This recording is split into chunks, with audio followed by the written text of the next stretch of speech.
l'intéressement donc à leur public. Et c'est pourquoi nous avons décidé d'entreprendre un certain nombre d'initiatives, d'actes que nous posons. Nous aimerions pouvoir labourer tous les champs de tous les paysans de Burkina Faso, les donner les semences qu'il faut et les permettre de pouvoir avoir les intrants nécessaires à coût subventionné pour pouvoir nous aider dans la lutte contre l'insécurité alimentaire. Parce que l'autosuffisance alimentaire est un droit. C'est dans ce même sens que nous avons créé dernièrement l'ONBA, l'Office national d'aménagement des barrages hydro-agricoles. Nous allons l'équiper parce que tous êtes témoins dans vos différentes régions que nous avons beaucoup retenu d'eau, beaucoup de barrages, mais qui sont ensablés, qui sont bouchés. Et nous avons la possibilité de faire d'autres barrages. Nous sommes en train de payer de l'équipement pour cet office pour qu'il puisse se déployer sur le territoire et avec la contribution des populations, pouvoir construire beaucoup de barrages et désensabler beaucoup de barrages. Nous allons poursuivre ce combat. Nous allons poursuivre ce combat jusqu'à l'atteinte de l'autosuffisance alimentaire et que nos populations puissent manger à leur faim. Dans le domaine des infrastructures, nous avons un manque crucial de routes. Et en faisant l'analyse, nous avons trouvé pour certaines routes des études très vieilles. Et pour d'autres, il n'y a pas d'études. Nous ne pouvons pas construire une route sans avoir des études. Les études sont préalables. Voilà pourquoi dans ce secteur, nous avons ordonné au ministère de faire beaucoup d'études sur beaucoup de tronçons, ce qui nous permettra donc à l'avenir de pouvoir lancer des travaux et bien faire ces travaux pour que ce soit durable sur beaucoup de tronçons. Pour cela, nous avons remarqué que les frais pour bitumer 1 km de tronçon, nous sommes autour de 500 millions de francs. Donc pour 100 km avec les ouvrages d'assainissement, nous n'avons pas moins de 60 milliards pour faire 100 km de route bitumée. C'est très cher et très coûteux. La technique a été de créer donc des brigades d'intervention, donc des infrastructures. Nous sommes en train donc de vouloir équiper plusieurs brigades avec de l'équipement pour faire le minimum et permettre donc aux entreprises aussi du BTP de vivre et de faire une partie. Nous allons partager donc la poire en deux pour pouvoir baisser les dépenses et pouvoir faire le maximum de routes possibles dans un laps de temps.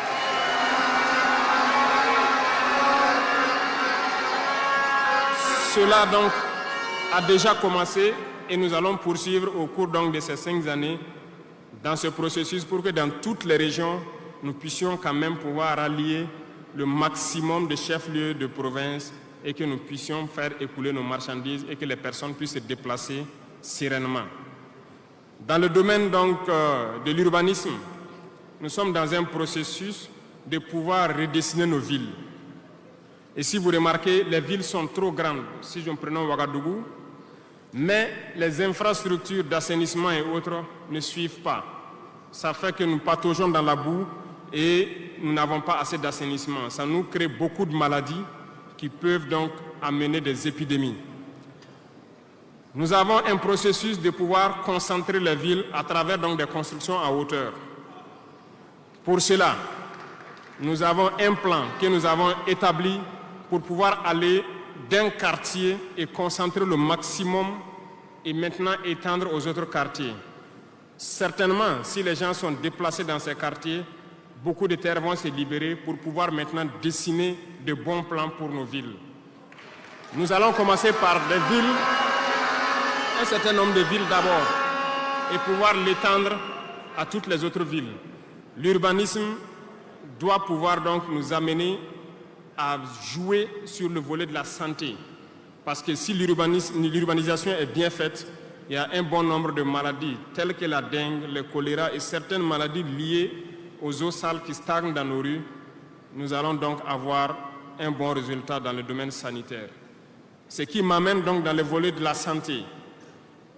Nous avons décidé depuis un temps de rehausser le plateau technique d'un certain nombre de CHR, d'équiper certains centres donc de scanners et d'appareils qui puissent permettre aux citoyens d'avoir des examens adéquats et à moindre coût.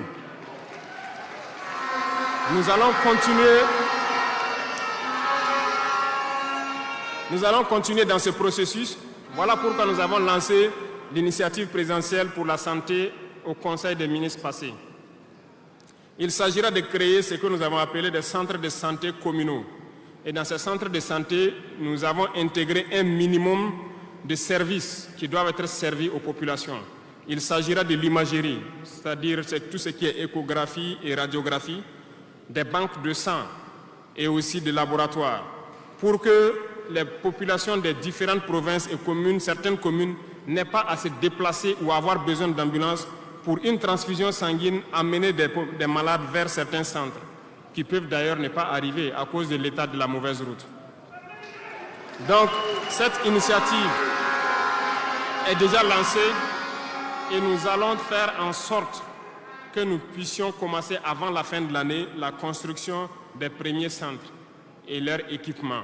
Nous allons le poursuivre au fur et à mesure jusqu'à la limite donc de nos moyens pour pouvoir donner une santé, un système de santé fort à toutes nos populations. Nous ne voulons pas voir quelqu'un quitter sa localité pour venir vers un CHR pour une radio ou pour une transfusion sanguine. Donc, c'est bien possible. C'est bien possible parce que je reviens encore à nos impérialistes qui nous ont pillés pendant longtemps. Regardez, leurs simples hôpitaux pour leurs animaux sont plus équipés que nos centres de santé. Ce n'est pas concevable. Nous pouvons atteindre ce niveau et nous avons décidé de nous battre pour atteindre ce niveau. Le ministère a été instruit aussi de former le personnel nécessaire pour équiper ces centres-là au fur et à mesure que nous les mettons en place, parce que ça nécessite des professionnels engagés. Et pour être plus pointu, nous avons remarqué que nous avons des médecins assez posés, prenant l'exemple de ceux qui opèrent le cœur. Nous sommes en train donc de les accompagner pour pouvoir avoir un institut vraiment assez équipé et les permettre de faire certaines chirurgies du cœur sur place parce qu'ils en ont la capacité. C'est l'équipement qui les manque. On attend leur point de situation pour pouvoir les aider et les soutenir. Beaucoup d'autres spécialités ont fait leurs preuves et nous ferons tout pour les accompagner donc dans ce sens. Dans l'initiative, il est prévu aussi des centres de réanimation dans certains CHR qui n'en disposent pas. Parce qu'il nous a été dit qu'après plusieurs opérations, des patients souvent décèdent du fait de manque de centres de réanimation. Donc c'est un tout complet que nous sommes en train de mettre en œuvre pour pouvoir renforcer les systèmes de santé. Et nous sommes convaincus que si les Burkinabés mangent à leur faim et que l'urbanisation est bien faite, nous avons déjà gagné en termes de santé sur beaucoup de plans. Et il faut l'accompagner maintenant avec l'équipement.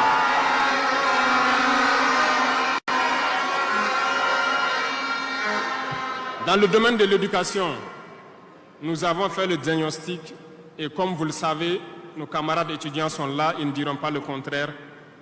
Comment quitter ces chevauchements d'années, comment refaire le système? Eh bien, nous avons abouti à une conclusion. Nous avons lancé l'initiative aussi pour l'éducation de qualité. Ça va intégrer tous les volets, de la maternelle jusqu'à l'université. Les premiers bâtiments devront donc pousser aussi avant la fin de l'année. Nous avons opté pour des constructions en hauteur, pour rassembler le maximum d'élèves sur des superficies données, pour permettre un contrôle approfondi et judicieux de l'enseignement, parce que l'enseignement, c'est aussi de l'éducation. Et au finish, nous devrons avoir des complexes dans la plupart de nos communes, qui vont de la maternelle jusqu'au secondaire, et les centres universitaires doivent voir leur capacité augmenter aussi. Quand nous prenons aujourd'hui nos salles de classe à 3 classes qui sont construites un peu partout, la saison des pluies a commencé, les intempéries encore sont venues nous montrer que ce n'est pas la bonne option. Voilà pourquoi nous ne voulons plus faire ces centres isolés avec des petites maisons de 3 salles et nous allons passer à des constructions à hauteur pour avoir le maximum d'élèves dans un espace donné et l'encadrement conséquent pour une éducation de qualité. Beaucoup d'autres choses seront initiées dès le primaire. Nous allons revenir à certains fondamentaux de discipline et d'instaurer donc un certain nombre de valeurs à inculquer aux plus jeunes depuis le primaire pour qu'ils soient de bons citoyens de demain. une partie.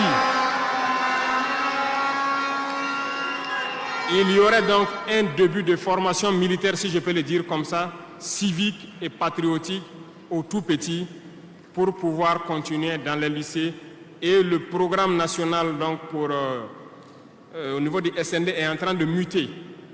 Le texte était venu en conseil, nous l'avons renvoyé avec des amendements pour que les travailleurs qui sont en activité actuellement puissent aussi passer dans ce centre pour avoir une formation militaire. Et ça fasse s'organiser à tour de rôle sur des périodes bien précises. Tout est une question de discipline, parce que par excellence, la formation militaire doit pouvoir discipliner les gens. Donc nous allons